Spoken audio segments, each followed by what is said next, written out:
See, I think we are live. Well, hello, everyone. Welcome to the Healing Brain. This is our weekly webinar here at Doman International, where parents join from around the world, parents with children with special needs, and they come to us with their biggest and most important questions, and we do our best to answer them. I'm joined today by Annie Adamson, who, as you can see, comes from Primal Child. She is a potty training expert and specialist, someone who's very knowledgeable in holistic child development. And I've asked Annie to join us today to talk about her experience in potty training, hopefully share some wisdom and some practical recommendations for parents. And Annie, I also believe you're a mom of 4. Is that correct? Yes, All mom of right. 4, from 26 to 1. Wow, that's quite the range. Yeah. So a lot of wisdom through practice, I'm sure. Yeah. Well, okay, Annie. So let's start out. Maybe do you mind just talking to us about what brought you specifically to the topic of potty training? Why do you feel it's an important issue for parents? Yeah, I think it's a bit of a long story and I'll try to sum it up, but I was a teen mom. I had my first daughter when I was a junior in high school at 17. And, back then in the late 90s, we didn't have a lot of information. I went to the public library, that was about it. And there was not really anything there. So, I couldn't afford diapers and I was, a single mom trying to figure it out and could not do the extended 3-year diaper situation. And I just figured out that I could potty train her by putting her in underwear, and a couple of times being wet, then she was potty trained. Also, my other daughter when I was 17, I also got my boyfriend's child, who was a little bit older. And in order for her to come with me to the daycare that I was working at, she had to be potty trained. And she was only, I think, 13 months at the time. So I just stuck her in a diaper. I stuck her in underwear and took the diaper off and said, yeah, she's potty trained. And out of sheer necessity, they were potty trained, because I was like, yeah, sure. They peed their pants a couple times and that was normal. And we went on with it. And I figured out I could train the rest of my class, which was a whole gaggle of 3 and 4-year-olds. And I had them all trained within 2 weeks. And the parents were like, wow, what'd you do? And I said, I just stuck them in underwear. And it ended up that they were potty trained because I didn't have any reactions about it. Yeah. And you've reminded me of something which I think I might have mentioned to you in the past, but my parents have told me about this for years. It just left such a lasting impression with them. When the Soviet Union fell and broke apart, this is in the late 80s, early 90s, a lot of families from Poland started to come to the Doman Method because now they were able to access our information. And my parents, kind of being, pretty normal parents in the 90s, were just shocked that every family that came to us, no matter how severely or profoundly brain injured the child was, every child was toilet trained. Wow. And it was because in Poland, there were no disposable diapers, right? Mm-hmm. So parents, basically, when there's a need, there's a way. Yes. And they figured it out. I'm not saying it was easy, but they did. And that really left an impression on my parents and our staff that, hold on, a lot of children are capable of doing this earlier than we realized. Right. So one of the things I really love about your specific approach is it's very focused on the nervous system. Yeah. And, brain development and, kind of holistic child development. Can you talk about what is the nervous system's role in potty training and why that's an important part of the approach? Yeah, this also goes back, I think, to an earlier memory that I have, the first memory that I have of potty training trauma. And I think that kind of helps when we look at it like that. And all of you that are listening, if you think back to your early experience, if you have any memories about that or anything that you've seen or that you've experienced, a lot of that, there is something there for most people, whether it was being laughed at if they peed their pants, whether it was they were being spanked or yelled at or shamed. And, for me, when I was younger, I have this really early memory. My dad had a video camera way back in the early 80s, and my littler stepsister Peter Pants at church. And she was around Levi's age. She wasn't even 2. And we have this family video of her running down the hall after she got spanked, crying. She was spanked by her mom. And I remember being young thinking, that is so sad.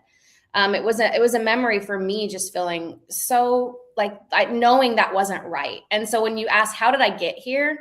There was quite a few things in my life that got me to understand that the nervous system begins when we're so little around our bodily functions and the safety of our bodily functions, whether that's how we eat and not being rushed to eat and choke down your food. When kids are rushed to eat, there's food sensitivities and things that show up with that too. When they're always rushed to get out the door, or even with potty training and things like that, if they're in trouble, or, the nervous system is being developed when we're children, when we're babies. And so the nervous system is so essential that we are starting that out in a way where potty learning and potty training is part of the rhythm, not routine, but a rhythm, because it's very different. In anthroposophical medicine, rhythm is what we speak about. This is the flow of the home and the language of the home and the sense of the home. And if there's laughing or shaming or things, it halts the nervous system, and it puts this child in a fear pattern and a fear response, which actually connects to the vagus nerve. It connects to the pelvic floor. It directly connects to their tummy and their ability to release their bowels and to release their urine. And so the very first experiences with children, and I think this is very important with children that are special needs too, is that from the very first diaper change, that we're not saying, ew, and gross, and, that stinks. And, we're starting really with a loving expression. And, oh, I see that you're wet. Oh, you went to the bathroom. And especially for special needs children, they can hear us. And just, you treat them like you would a baby, in certain circumstances. And we always want to use our words and our expression and our energy that we're holding, centered and calm and loving and proud of them. And so this shapes the nervous system to be able to have safe releases and to know their body.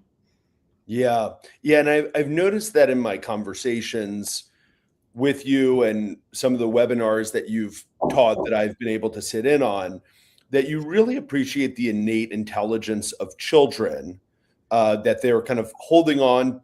They have an innate, not just ability to understand, but you mentioned rhythm, right? And there even seems to be, with young children, this natural capacity to understand their own digestion, right? When they need to release their bladder and bowels. And this is what kind of brings me to the next point, which is the concept of readiness, right? Many parents are told now, to wait until your child is ready, which I now understand is a myth. Yeah. And like many things in parenting, parents are constantly told by professionals absolute nonsense. So can you just talk about that concept of readiness? When is a child ready to start learning how to be toilet trained or potty trained? From the moment they're born. Children are not born in diapers. They're born naked. And they're born with an awareness of rooting, of climbing up the body. You guys teach this, how the babies can creep and crawl. And if we trust that they can, they do, right? And we give them the opportunity when we give them the crawling tracks, right? We give them this opportunity to trust they can move their bodies. And so we have to trust that they can feel their bodies. And so potty learning is different than potty training. There's a process of learning to sit, to crawl, to walk, to sing, to read, to stand, to potty. We can't just do it all at once, right? And this is why I'm so against the 3-day naked potty methods and things like that, where we try to teach them in 3 days. Imagine if you tried to teach a child to read in 3 days, how much stress that would be, or to use, to crawl or to walk in 3 days. And we're like, you're going to sit in this cage. We're going to take your clothes, and the only thing you can do for 3 days is practice walking. And I'll give you treats and cookies and bubbles if you walk in 3 days. The child would be so stressed. The same thing goes with pooping or peeing. Like imagine, that. So when we understand it, we can't separate potty learning as a milestone that we would with eating, brushing teeth, sitting, walking, talking. These all take time. They take time. And so potty training and potty learning begins in an expression and a rhythm of the home, seeing me go to the bathroom, seeing daddy go to the bathroom, seeing auntie go to the bathroom. So children are in the room with us. That's where it begins. And we talk about it. We narrate it. We explain to them what's going on. And we explain to them what's going on while we're changing them. Oh, I see that you pooped. You had a bowel movement. That means your food is digesting. You're doing so great. Your body's working. I'm so proud of you, even when they're 1 week old. Mm-hmm. I say these things to my children, and it's like my children speak. Levi's 21 months old and he speaks thousands of words. Thousands. And even if they don't, you treat them like they do. Yeah. Even if they're special needs. And I've worked with lots of special needs children, and I talk to them exactly the same. Yeah. Exactly the same way. And if the response, the outcome doesn't matter. It's the way they're treated. It's the way they're respected. The outcome does not matter to me. And I tell people this all the time. I don't care if your child pees and poops their pants every single day. It's no different than a diaper. We might have to clean it up, but we treat them the same, and if a child poops in their underwear, I just say, oh, I see that you had a bowel movement. Oh, your body's working. I'm so proud of you. Let's change you up. Let's change your clothes. And then if they're a little bit older, we can say, oh, you know what? Next time when you feel that sensation coming in your tummy, you can walk towards the bathroom. We can put the poop in the toilet, and we just explain it as they get a little bit older. And even if they're younger, we say, now we're putting it in the toilet and we're flushing it. We can wave bye-bye, and we just explain the whole process. And some people, they're not used to talking to children until they talk. Yes. Right. Mm-hmm. Right. Yeah. Yeah. And I suspect that, you mentioned before the problems of shaming a child, or laughing. Now, I would say that I think a lot of the parents that come to us, they're not the kind of parents who would ever deliberately do that. Right. Now, they might have learned some people might have learned bad lessons from adults around them when they were children. But I'm also wondering, what are inadvertent things that parents, even very well-meaning parents, might do that introduces shame or fear into the potty process? Number one, pressure. Mm. Number one, pressure. Fast pressure in a short amount of time. That's number one. Number two is how they hold their own nervous system in their own center. And when people have done breath work practices, yoga practices, self-knowing practices, prayer practices, things to get to know oneself more deeply and how we react and how we respond to stresses and to the environment. It's also, we don't realize the energy we carry around maybe a disappointment of the outcome.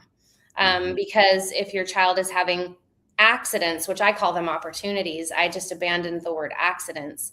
Way back when I was 17, I told everyone, do not say accident. If a child pees or poops their pants, don't say, oh, they had an accident. That's the other thing, that we don't do it on purpose. Well-meaning parents, I hear it at the park all the time, they had an accident. And I said, no, they didn't. And they're like, yeah, they did. They peed their pants. And I'm like, no, it's an opportunity to feel their body wet. It's really a great thing for them. They're like, oh, so there's a reframe there.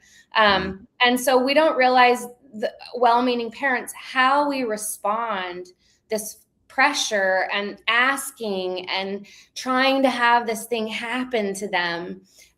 Imagine if we did that when they're learning to ride their bike. They don't have a good experience with the bike riding. And some kids don't. They're like, gosh, learning to ride my bike was so stressful. Everyone's up my butt, and everyone's crowding around me and they're trying and clapping and cheering. And it's like, riding a bike is a process too. All these things are a process, and we have to learn as parents to first, the nervous system begins with us. And the term entrainment, right? Entrainment is when you place a baby on your chest when they're really early, and they can test this, that the heart beats in rhythm with the mother. Yeah. And when the mother is stressed, the child is stressed, right? And we know this from utero and the studies that have been done with how a child responds to the mother's body. And so it is especially important with the mother in these early ages, because the children are so physically, and that we share a nervous system for a really long time. children share a nervous system with their parents until they start to do all of these things that are more independent. My nervous system practices affect my child. I'm stressed and running around and hurry up and eat. And, they start to choke, and they're like, they don't want to eat, it's all of these things are the same. Yeah. We pulled it apart. We've made potty training different, and it's not. Yeah. Yeah. And I can definitely see that with a lot of well-meaning, but maybe type A parents who maybe perfectionist types who throughout their lives that, they most of the time they know, okay, if I put the effort into this and I'm intense about this thing, I can succeed in it. But when that translates to teaching their child how to use the potty, the child, even though the parent doesn't explicitly say it, the child feels it coming off of them, that stress, that urgency. And, kids read adults really well, as like in a second with a side eye. Yeah. They're just like, I got you. And they know mommy is super stressed right now. Or, daddy's really annoyed right now. And they can feel that. And I just want to go back to something you said before about how, one concept of the Doman method is like every moment is a teaching moment. And I just loved what you said about even talking to your child about the process of digestion. And, and I've even in talking to parents, I've said this where, sometimes the kid might, pee in their underwear or poop. And I've just said to parents, just start describing to, which I learned from you, just start describing what is going on to your child. Because I remember you talking about your son, I think maybe he was around 12 months old or so, maybe when you were telling me the story, but you can correct me if my timing is off, but you said that he, had an accident in the bathroom, and you, instead of freaking out, kind of talked him through what he was feeling. Can you just talk a little bit more about that? Because I think, again, children are so capable of understanding more than we realize. And I also think that when we kind of, for lack of a better term, intellectualize something, like talk about digestion and what they're experiencing, it just allows us to deal with things in a much more kind of factual and emotionally neutral way, right? Rather than an accident, which is so bad. So just talk. It's a little bit panicky. Well, and you might also be remembering my story. Levi was just learning to walk, and he was naked, and he was helping me with the dishwasher, because we do Montessori stuff here too. It's like they're all involved, and so he's helping me unload the dishwasher. My daughter, who's 26, is over, and she's pregnant. And he starts pooping. It's just like coming out onto the floor. And then she's like, she starts screaming. She's like, oh my God, and I like calm everyone down. I'm like, oh, look, Levi, look on the floor. You don't step in it. Look, there's poop on the floor. Do you want to help me clean it up? So we cleaned it up, and, we flushed it down the toilet, and it was fine. And he was much smaller, and it was like the big reaction, even they were laughing because they thought it was so funny. And I had to be like, no, everyone just becomes surprised and curious. Oh, wow, look, your body, there's poop on the floor. And it's interesting because this weekend, Levi was teething. He's getting these 2 front teeth that are coming in, and he had a bit of a tummy ache. And he's potty trained. He's almost 2. But he pooped his pants 3 or 4 times this weekend. And one of the things that was interesting is somebody would go, well, that's not potty trained. Well, he has a tummy ache, and he's small. He was a preemie. He has his ability to take, even at 2, to take your clothes off. And, he had sweatpants on and a hoodie on, all the things. We were at the park. And it was because he had the tummy ache. The sensations are different, because if you don't normally have that, if you're constipated or you have diarrhea, the sensations change. And so parents will sometimes, when they have a tummy ache or an illness, think that they're having a regression of potty training. But I know this, and so I didn't treat it in the family with my husband or with him or anything as if he was having a regression. We just said, oh, you have a tummy ache because, we can see that you've gone to the bathroom quite a bit, today. Let's give you some extra electrolytes. And when we took off the underwear, there was poop on his legs. And he saw the poop on his legs, and he was like, I don't like it. I don't like the poop on my legs. He was like, clean it off. And he started getting like, oh my gosh, I don't want poops. He goes, I'm like a thingamajig, which is a little monster thing we have in the book, and they make messes and stuff. And he goes, I don't want to be a thingamajig.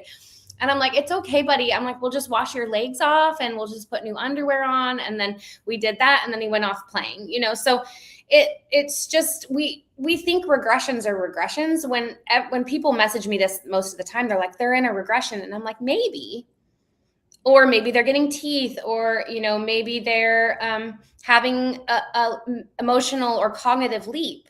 And then they prioritize the language leap, or they prioritize the climbing leap, or they prioritize the skipping or jumping with 2 feet. And then it changes the potty learning experience because it's not prioritized in their sensation. If a child just learns at, 18 months to jump with 2 feet, they might that week pee their pants a little more because it's so fun that they're jumping that they're forgetting to go to the bathroom.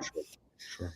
Sometimes there is a regression, and that can oftentimes be tracked to stress or a stressful experience, a vacation or a change in a school, or, something that happened in the home. And it's okay. We can usually every single time get on track once we just talk about a couple things. Mm-hmm. Yeah.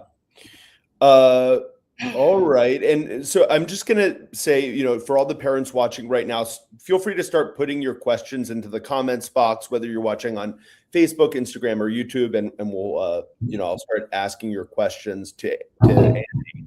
Could you talk a little bit about some of the ways that, this is my language, you might agree with it or not, but kind of bring joy to using the potty, like things that parents can do when using the potty just to make it more fun and relaxed?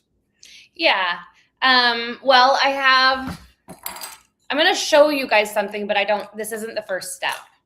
Okay. So I'm going to tell you this, but don't go out and just do this first, because it's not the first step.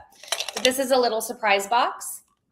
And for a child that's a little bit older and they're starting potty training after they're a little bigger, and because with babies, you don't really need anything. Like, they're just, you sing and you clap and you use the potty and you do play by proxy. Like, we use toys, and maybe you can see down here, I have toys on the floor next to the potty, and you can play, and Andy can sit on the potty and Turtle can sit on the potty. And so I always just say, put the potty in the environment and play with it. That's play by proxy is what I call it.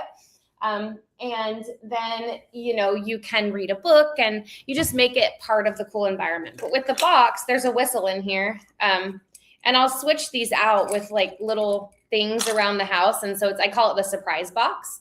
And so, okay, you want to go potty and they're really busy and they don't want to do anything. And so why don't we go potty and you can sit on the toilet and I'll show you what's in the surprise box today.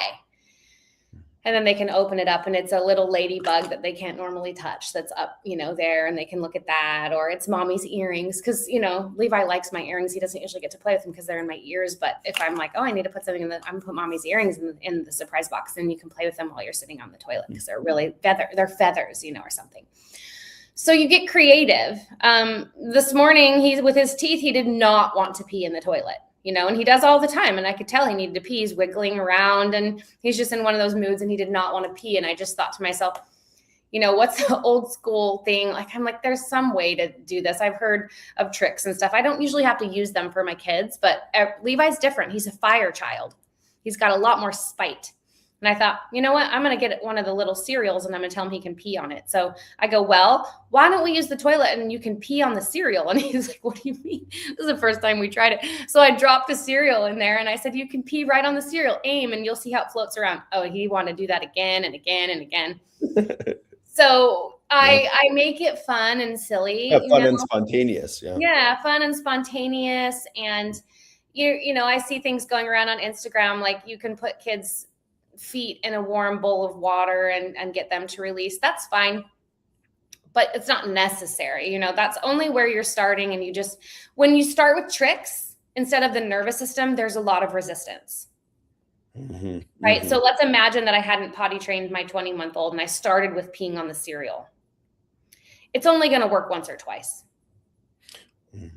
Right. But because my child's already potty trained and he's just having a moment of spite, it'll work. And then he'll be back to doing his normal thing. Yeah. But if I start with a trick, it doesn't last. You have to start with the nervous system. You have to start with rhythm and introduced into the environment. And Spencer, maybe you can relate that to, I think it's very interesting with the flashcards. I had them out, but when we're teaching a baby and a child to read, right? Yeah. When we're starting with an older child or we're starting with a baby, how much easier it is when you sit a baby down and you go through the flashcards Yeah. than a 3-year-old or a 2-year-old. And you guys also say, this is why I love working with your method, is it's the same approach in the sense that we don't force. Right. We don't make them do the flashcards. And if they're not in the mood for it, we just come back to it later. Yeah. And we don't worry Yeah. that it's going to stop them from being able to read.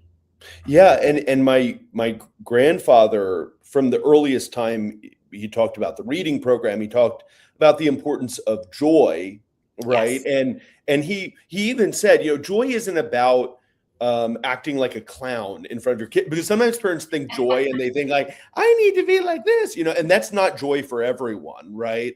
No. But what he was saying was, if you're in the right place, that will help your child regulate themselves, right? If Yeah. you're joyful picking up reading words and enjoying the process of learning and reading, your child will over time, they'll also pick up on that, and they'll and also fear. When people are in a fearful state, their learning capacity shuts down, right? Mhm. If a lion entered your room right now and I tried to teach you something, you wouldn't listen to anything I had to say, right? Yeah, So exactly. our nervous system is designed that way for good reason. Like if we're stressed, fearful, our learning capacity start to shut down. If we're joyful, if we're relaxed, in a parasympathetic state, we will learn best. And Yes. that completely makes sense when it comes to toilet training. Yeah. Okay. Do you mind if I just pull up a question No, that's here? fine. Yeah. Yeah, Hannah is asking, do you recommend having a separate little potty rather than a small seat on the regular potty? Yeah, so that's kind of like what I was showing here in my corner. I Yeah. have a little potty. I actually have potties all over. And I'm working with another company that has like a squat potty. It's not here yet, but I want to try it because it's really amazing. It has like handles and you can sit on it. I'm always trying out different potties because they're different. Kids are different. It depends really, Hannah. It depends on your child. She or he might like to use the little potty, or they might want to do what mommy and daddy are doing, So I have lots of options because they go back and forth. Sometimes we use this one and sometimes we use the big one. And then also because I have a boy, he pees standing up outside a lot. So I would say try out a couple of them. They're not expensive anymore. They're so affordable. And you can also get them at like used baby stores and things like that. So put them in different rooms in the environment when they're small. And this is a funny thing because on Facebook, people are like, why would you have your child going to the bathroom in the living room? This is like the flack I get on Facebook. And I'm like, because they're children and they're learning where they want to be, where we are. Like, this is my main area. This is where all the learning puzzles and things are. They're learning. As they get a little older, then I would say train them in the bathroom. If they're older, 2.5, 3, then we want to start going in the bathroom. But when they're little, when they're small, we want to bring it out in the environment where everyone is. Perfect. One follow-up question to that. You said that, maybe when they're 3 or so, better, to use the bathroom. What are your thoughts about children who are a bit older but are coming to toilet training late? Would you just, again, say we're just going to focus on the bathroom, or would you sometimes use a smaller potty outside if it makes them, I don't know, feel more comfortable with it? Any thoughts on Yeah, that? it's a great question, and it depends on the child. But a 4-year-old or a 5-year-old, they are probably going to relax with privacy. Okay. So if it was your own yard or something and you wanted to make like a little potty area, if you were playing outside in the summer a lot, you could do that. But because they're older, 4 or 5, they can understand through expression and conversation. This is where we all go to the bathroom. I had one child that I was just recently working with. He was 3 and he would only poop in his diaper. And he would only poop in the living room in his diaper. And so we eventually, we were like, everyone poops in the bathroom. And I said, you can poop in your diaper in the bathroom, but we're going to poop in the bathroom. And he didn't want to poop in the bathroom. And it was like, you can poop in your diaper on the toilet in the bathroom. And then you can poop, with your diaper open. And I go through this whole process. Well, he was 3 and he thought, that's too much. And he just pooped in the toilet. Mm-hmm. Yeah. Yeah. Well, I'm glad you used that example because I have multiple families that I'm working with right now. Many of them are watching this right now where, we're dealing with these specific families. My child might be diagnosed as being on autism, having autism spectrum disorder. It's an older child, might be 4, 8, 10, 12 years old. Yep. And they pee in the potty. That's not a problem. They're independent. And they know when they need to poop, right? They'll seclude themselves, and the parents will say there's definitely a shame element, like again, these are really well-meaning parents who don't ever deliberately shame their child, but the child will seclude themselves, sometimes even refuse to poop in the diaper if parent is present, like they want the parent out of the room. They want privacy, They want privacy, yeah. So, but I'm glad that you used that example about the bathroom, because I'm realizing it's a little bit of a small step approach toward reaching that ultimate goal of the potty. Any other thoughts you have about kids like that who are at that stage? Yeah. So if they'll only poop in the diaper, and sometimes they'll ask for a diaper to poop in the diaper. Well, the diaper is a private containment. No one can see them until they have to get changed, right? And it wraps around the hips. And so for the older children, if they're using an actual diaper, I would start putting it on really loose, like frustratingly loose. And then they like, oh, tighten it up. Oh, I did. You just kind of they don't, if it's tight and snug around them, that's the comfortable containment. So you just loosen it and loosen it over time. And then eventually it's so loose. And then you say, okay, well, you can poop in your diaper still, but we're going to do that in the bathroom. And then you can sit on the toilet and do it. And then eventually you flap it open. It's the open air exposure that's really hard, and the bum exposure. And if they're wanting privacy, you can say you can still go in the bathroom. Obviously, we're not forcing them to be in there. I've even had to do things where I've created little footsteps where they inch their way in there. You can poop here, and then you can poop in the hallway, and then we slowly make our way in there. Most kids don't like all those steps. It's boring. It takes up time from playing and the things they have to do. But one thing I recommend is when you start one thing, and this is the one thing that I said to the mom that I was working with her little 3-year-old, is once he's in the bathroom pooping in his diaper, we don't go back to pooping in the living room. Right. When you're 3, and you can have talk, and I mean, he can make linguine or, whatever, he can do all these things. Once we poop in the bathroom, that's where we go. That's just where we go, So he had a full on fit about it for 15 minutes, and then now he poops in the bathroom. Yeah. But we want to avoid the meltdowns, and sometimes it just requires 1 or 2. But this is for older children. This is another reason why, Spencer, I say, and you guys say this too, with teaching babies to read, it's, if we start these things when they're really little, it is a longer journey, but the outcome is less stressful. Not to say that we can't do it when they're older, but it's easier to start younger. So for those of you that have babies, once they're sitting up, you can really start. Yeah. Yeah. Wonderful. Yeah. This is more of a comment than a question, but Virginia said, I trained our son through sitting him on the potty even when he cried. We put songs on for him. Within a week, he got it. Make it fun and be consistent. I'm glad my son knows how to wipe and wash his hands. Yeah. I mean, some kids, their constitution, I'm a vitalist herbalist, and I talk about fire, water, air, these types of children, earth, they're all different. And, some kids could fuss and whine a little bit on there and just be like, and some kids would have a full on meltdown, and we're not, you just have to take the child into an account. It sounds like for her, it wasn't really that big of a deal. He just cried a little bit and they got through it. But for some kids, that's not a good idea. And for some, they can fuss a little and it's fine. Yeah. And I've really seen that with the children we work with. It's just remarkable the different reactions kids have to toilet training, where some just adapt to it easily and quickly. And, sometimes I've even heard you mention, I think sometimes for older children, a bit of a reward system can work, but for other kids, it's a disaster because, they feel, I guess it's more pressure for them. So I think we often neglect to realize tiny children are their own people. They have their own feelings and thoughts, and they respond to different circumstances differently. Absolutely. Yeah. And it is important that we really get to know our own child and our own style of parenting. Some people say, oh, should I do EC from the time they're born? And I'm like, well, do you have 5 other kids? And they're like, well, if you have 5 other kids, maybe not. Like, you have to take into consideration, what is your home life? What is your schedule? So that's where I work with a lot of parents. It depends on your family's rhythm and the way that that's structured.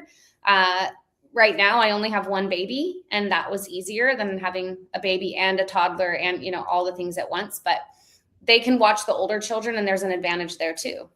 Mm-hmm. Yeah. All right. Annabella says, what do you recommend when there are daytime urine leaks? Like when the child doesn't make it to the bathroom in time, or even just hearing that they need to go to the bathroom causes a small leak? That's great. How old are they? Can they respond back and ask how old, or were these already submitted? I believe Annabella's daughter is around 6, 7, something like that. Okay. Yeah. Annabella, you can give an exact age, but something along those lines. When they're first learning, that's really normal to control the pelvic floor muscles. And if she's a girl too, like that can happen sometimes. And up until a certain age, depending on the bladder control or the pelvic floor tone. And I don't know if this child is special needs. If she has low muscle tone, that would be obviously the pelvic floor as a muscle too. And so I would say if that's happening, then we would want to put in a movement strategy of really working with some exercises to strengthen and tone the pelvic floor, along with the glutes and the core and things like that. So I would, if even thinking about it, there's not a lot of connection there. And you can do that with some different breath work and different practices. But if she's older, around 6 or 7, there's a lot you can do to help with that. And if they're smaller, those leaks and the kind of sometimes wet underwear, that's really normal. Yeah. That's why we use trainers, because sometimes they pee a little bit and then they realize, and then they, so you could use the trainers. Then when you're transitioning to underwear that's not a trainer underwear and they feel that they're wet, that's part of it's a good process. And they go, oh, I peed a little. I need to pee more, so yeah. Got it. I look at both. I definitely look at both. Is it pelvic floor related, or is it just sensory related? Got it. Yeah. By the way, Annabella corrected me. Her daughter is 10. Okay. Yeah. So it's probably more of a pelvic floor thing at 10, like strength and control. Yeah, but I wouldn't be concerned that that's happening. Yeah. And obviously a lot of our children deal with hypotonia, like a lack of muscle tone. Yeah. And just because you mentioned pelvic floor, this is something you and I haven't discussed in the past. I mean, obviously, I think for most people, when we think of like pelvic floor exercises, we think of, someone who's given birth or something like that needing to regain strength. Where, if parents are interested in that specific topic, where do they look? There's not a lot of information for children. It's mostly, like you said, only prenatal, postpartum. But a lot of what we do through breath work, if you hired somebody, let's say, that specializes in understanding breath work for a 10-year-old, they can learn in 10 minutes how to breathe in a way that's strengthening their pelvic floor. I could assess her in less than 5 minutes watching her breathe and know she's probably breathing in a way that's creating a downward pressure in her pelvic floor. And then you work on some breathing techniques, and then they can do that with some games and some different focuses and different songs or humming practices. And then also strengthening, right? I don't know what she's doing for her physical activities, but wanting to make sure that she's really doing some good leg and pelvis and glute strengthening exercises, because sometimes kids that are hypertonic and have low tone, their legs aren't very strong. And so that can, or even the core muscles. That's why we do hanging, right? The hanging, the brachiation. Brachiation is one of the best ways to strengthen the pelvic floor, because it's a whole body exercise. And as they hang and pull, they have to, when you're hanging like this, there's a reaction force in opposition to hold yourself there. And so you're naturally pulling up. We don't hang like we're just like dripping from the bar. Kids tone themselves to hang from the bar. Baby will do it immediately when we teach brachiation. So even for a 10-year-old, I would start with getting a bar, and having her hang and strengthen and pull her knees up to her chest and do little things there. Yeah, you're so right. When children brachiate, they naturally bring their legs up. Yep. You're right. I mean, that's going to help strengthen the core muscles in the pelvic floor. Fast. Yeah. Yeah. And you mentioned breathing. as part of the Doman Method, we have multiple respiratory programs to improve breathing. And then with certain children, we can work on breath control. Some children aren't at the point yet where they can kind of control their breath well enough to do that. But I'm really glad you made a comment about the breathing relationship, because a lot of children with neurodevelopmental issues, they're more prone to be mouth breathers, chest breathers. Very often they have poor diaphragmatic control. And we want to watch that on that exhalation, if they're bearing down. So like this, and everything shortens and goes down, as opposed to on the exhalation that they can learn to pull and draw everything in, especially if they're going to lift something heavy, those kinds of actions. So, we have a lot of cross understanding with that, even a neurotypical versus non-neurotypical. Get them brachiating, right? That's like the first thing we want to do, is to build that strength. It's easy and simple. I'm bringing in Colleen. Colleen has some pre-submitted questions. Okay. Colleen, if you don't mind, let's just limit them to toilet related questions. If there are any questions for me, I can answer them personally. Oh yeah, of course. Yeah. You got it. All right, terrific. So then the first one that we received was, how much longer on average does it take to potty train a child with special needs? That's from Amy. It depends on their need, I would say first. And it depends on the child's constitution and spirit. So I wish there was an easy answer for that.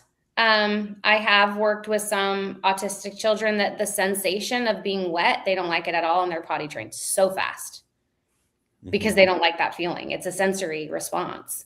Yeah. And some children that have not enough sensory awareness and they're having to learn that input, they don't feel it. They don't feel they're wet, and they don't feel that you're soiled. It takes longer. So it's about their nervous system and their sensory response, regardless if they're blind, if they're deaf, if they're autistic, if they're whatever their ailment or experience that they have in this embodiment on planet Earth. Their sensation is what I look at, not their title of their ailment. Yes. It's always who is the child, not the label of the child. And then we break it down from there.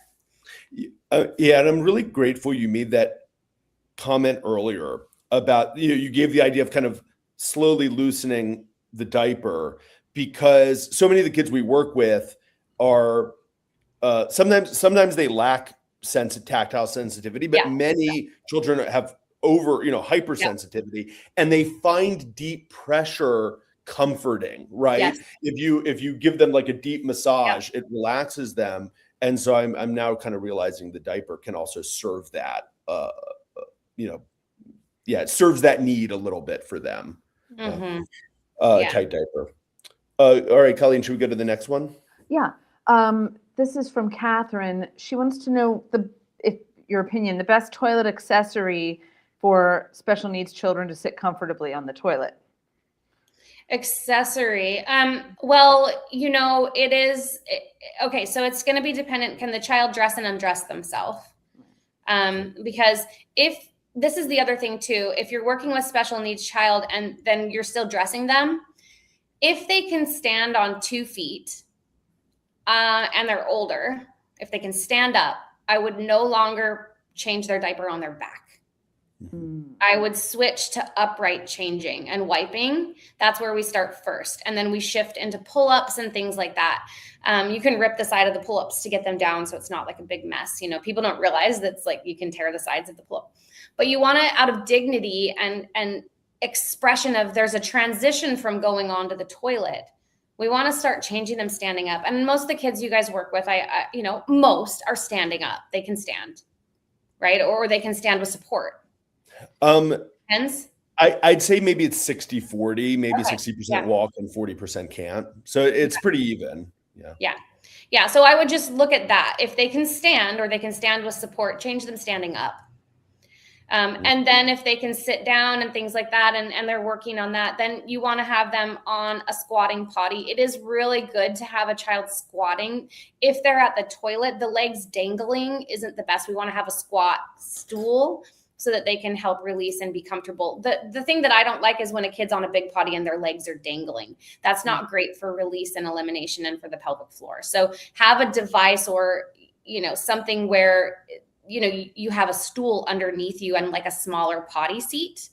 So that it just fit the device to the child and make sure that their feet, like we say with feeding, and I think you guys have talked about this too, when they're eating, whenever we're eating, we want our feet on the ground, whether we're in a high chair, we want to eat with our feet on the ground and we want to release with our feet on the ground on something. It's the same.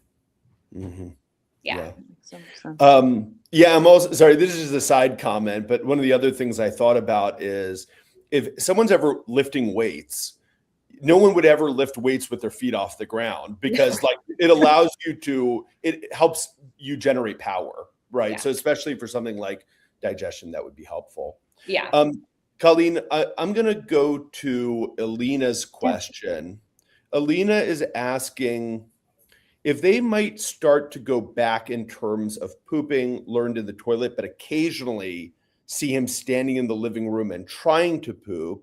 Sorry, there's a second part to this. Like 2/3 of the time, my son is saying he needs to poop or going straight to the bathroom, but occasionally he tries to poop or starts in the living room or kitchen. Is there some additional toilet training? He is 9 and he, has been diagnosed as being mild on the spectrum. Mm-hmm. Any thoughts? To me, it sounds like really good that he's doing really good, that he's starting and he's going in there and he's starting to feel. It sounds to me like he's still really learning his body. It sounds a little bit more like a younger child that's learning. But if he does, I would just really affirm, wow, you felt that your body needed to go to the bathroom, and you started making your way towards the bathroom. Like you felt that. That's so amazing that you're starting to feel that and articulate that and just really hone in on the praise that he's feeling and that he's communicating. That's going to help him continue to do that and move in the direction of the bathroom and not ever like, oh, you already pooped. Oh no, go to the bathroom, finish in the bathroom. It's like, you're feeling your body. Thank you for telling me that. Thank you for articulating that. Let's go finish in the bathroom. Really good. That's awesome awareness. I'm so proud of you. Yeah. And Alina, you might have been here since the beginning, but also we did talk a little bit before about kind of like steps toward the bathroom. Yeah. That might be helpful as well. Yeah. And, just having that conversation, he's a little bit older and also in a way of praise. Like, I really noticed that you worked really hard to do that. Not the good jobs. I'm not a fan of just good job. It's really like, oh, interesting. What did we? So I don't say good job really about anything. It would be like, oh my gosh. Like, so for example, a child that's learning to jump with 2 feet. Okay. So it's the same with the toilet and good job. You jumped with 2 feet. Wow. Good job. Good job. Instead you say, did you feel how fun that was when both of your feet went off the step at the same time? Could you feel how strong your legs were when you landed? Let me see that again. You look really strong. That's impressive. Can you feel how strong you are? Feel your legs. They're so strong, right? And so we translate this into the potty learning, right? Did you feel, and it's silly because people are like, do I really want to say, did you feel your poop come out of your butt? And it landed in the toilet. Did you hear that sound? That's amazing that your body does that. Right. And so we just say the same, it's the same, but we get kind of afraid of talking about those things. But, can you feel your bladder full? It's uncomfortable when we have to pee. I think, it's like, I see you shifting side to side. I think your bladder's full. For small children and most children that are, dealing with some of like that, I don't ask if they have to go to the bathroom. I say, I see that you're wiggling. I see that you're shifting side to side. Can you feel that your tummy is full? Can you feel that your bladder's full? Let's go to the bathroom. Let's let that out in the toilet. That would be so fun, so. Yeah. Do you need to go to the bathroom? Do you need to go to the bathroom? Do you need to pee? Do you need to pee? Do you need to pee? Yeah. Overwhelming. You're providing knowledge and sensory information. You're telling them what they're feeling from a sensory standpoint, in a calm and joyous way. Yeah. That's wonderful. All right. Colleen, any other pre-submitted questions we have there? Yes, one more from Violetta. This was in Spanish and English. How do I know if my child is ready to stop using diapers? Yeah, so readiness was created and developed by Big Diaper and Big Pharma. Readiness, and I just did a post, actually. I'm going to read you guys this just short real quick because I just put this up about readiness. And I said, number one is trusting the narrative over the child. Waiting for signs of readiness. Readiness isn't a milestone. It's something they were born with. And the people that created readiness was Big Pharma teaming up with Big Diaper. Children are always ready to learn their bodies every day. Yeah. Every single day. Yeah. I mean, the stats are startling about, I may be saying these incorrectly, but I think back when they started to kind of research potty training back in the 1950s or 60s, something like 95% of 18-month-olds were toilet potty trained at that time. Mm-hmm. And now it's like a tiny fraction, of whatever that is. And you can pull different data, because I was just speaking on a podcast, and one of the parents was like, where are you pulling that data? Because I said 60% of the parents that I was seeing on these threads, I joined potty training threads on Facebook for like over a year to collect data. And the parents that were struggling on there were, hundreds and hundreds, thousands of comments were over 3 years old. And some of them up into 5. And these are just neurotypical kids in general on the Facebook groups. And they're, but they're like, I waited for my pediatrician and they said they weren't ready because this, and this. And it's like, they can play the violin. Yeah, right. I'm laughing because I know a child who can play the violin but isn't fully toilet trained. So. Yeah, and I'm like, they can rip around on their dirt bike and like go off jumps. Like, you think they can't use the toilet like that? And they're like playing violin at like a high level at like 3, and I'm like, I think they can, and especially for like a genius level child like that, So again, to me, it goes back to the parent oftentimes hinders this, not on purpose, but it's because they're still buying the narrative that we've been told for so long.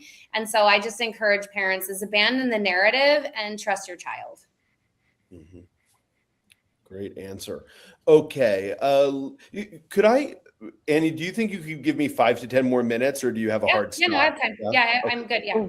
Great. I also saw one more question from our pre-submitted. Please. Sorry, yeah, go ahead. Scrolled down. Okay. So this mother is asking how to train my 5-year-old. He goes little by little, not completely at one time. Yeah, so that's a safety and a pelvic floor issue. I would also ask if that's poop or pee, because that's a different strategy for that. If it's pee, it's like he's having a hard time fully releasing. And so if they were 5 years old, I would try to do like a big hydration push, like give him like a lot of liquid at once, and then go and use the toilet and start getting him used to fully releasing all the way and relaxing. If he's sipping water bottles like all day and just sipping and peeing and sipping and peeing and sipping and peeing, I would not give them the water bottle for an hour, and then give them a big hydration push. 15 minutes later, then you can go pee all the way, especially for an older child that's kind of holding a little bit, because sometimes kids are just sipping and they have to pee all the time, especially if they don't have really strong bladder control. Some kids do. And if it's poop, we'd have to say, what's the diet? Are they getting enough mucilaginous and softening foods and things that are helping them? If their stools are really hard and they're like rabbit poops, then they're coming out little by little by little. And then we're going to look at the digestion. So unfortunately, again, this is why I oftentimes work one-to-one, because it's just, there's not always an exact answer. It's dependent on a few things there, right? Yeah. And yeah. I would just want to add one final thing, just with our group of children. And Annie, you might find this interesting too, or might have come across this before. Sometimes some of the children we work with, because they don't have normal gut bacteria and flora, they have an issue called leaky gut. Yeah. Where certain things, leak out of the intestinal lining. And sometimes specifically they have issues with oxalates, where because oxalates aren't absorbed in the gut, it leaks out, and then the child has to urinate out oxalates. Oxalates are like tiny crystals. Yeah. So sometimes with our kids, especially kids who are urinating constantly, sometimes their body is trying to flush out the oxalates. And also, unfortunately, if you're urinating out crystals, it can also create an irritating feeling for the child. So sometimes it hurts to pee, so they try to hold their bladder. So Mhm. I just also say to this parent, obviously if they're coming to Doman International for appointments, talk about this with their nutritionist, because there might be certain testing we want to do just to see if they have high oxalate levels.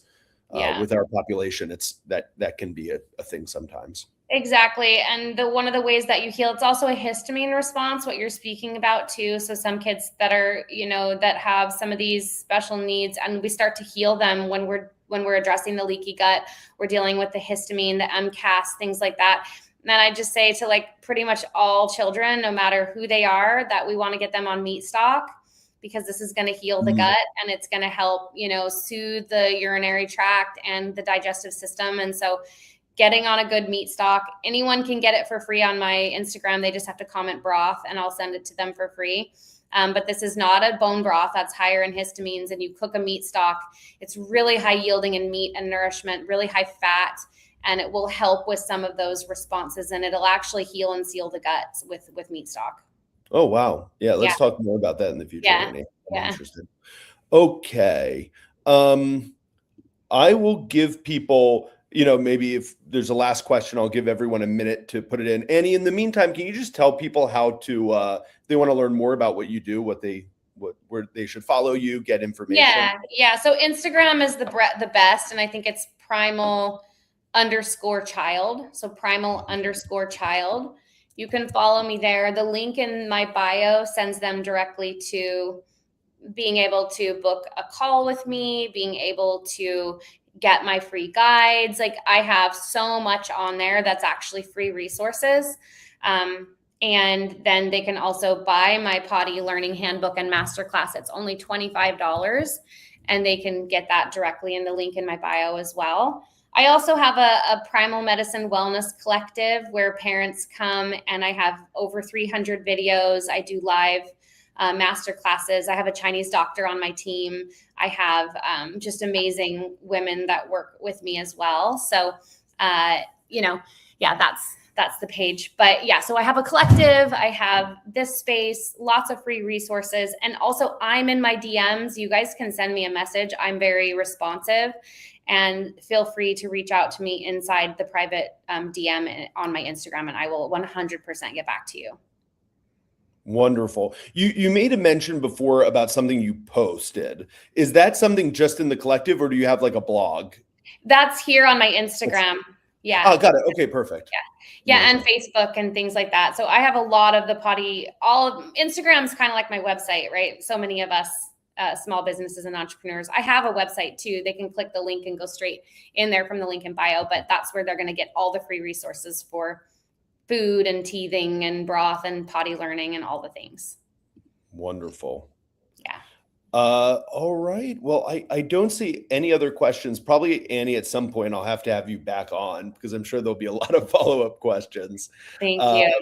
Please. Yeah, I know from my own experience with families, this kind of information is such a beautiful complement to what we do, and it addresses some pretty big quality of life issues for families. So Mm-hmm. Yeah. thank you. Yeah, absolutely. And I am like one of your number one fans too. Like, I love the work you guys do, and there's so much crossover. And I would honestly not be where I'm at with my development of some of these things without the Doman's work. I mean, it's informed so much of what I do, with the active work and the brachiation and just the sensory work. So there is a big crossover, and I just know how essential it is, like you said, for quality of life. So I'm honored to speak with you all, and I'm happy to answer any questions. I'm here for parents. It's my mission in life, and I'm happy to support in any way that I can.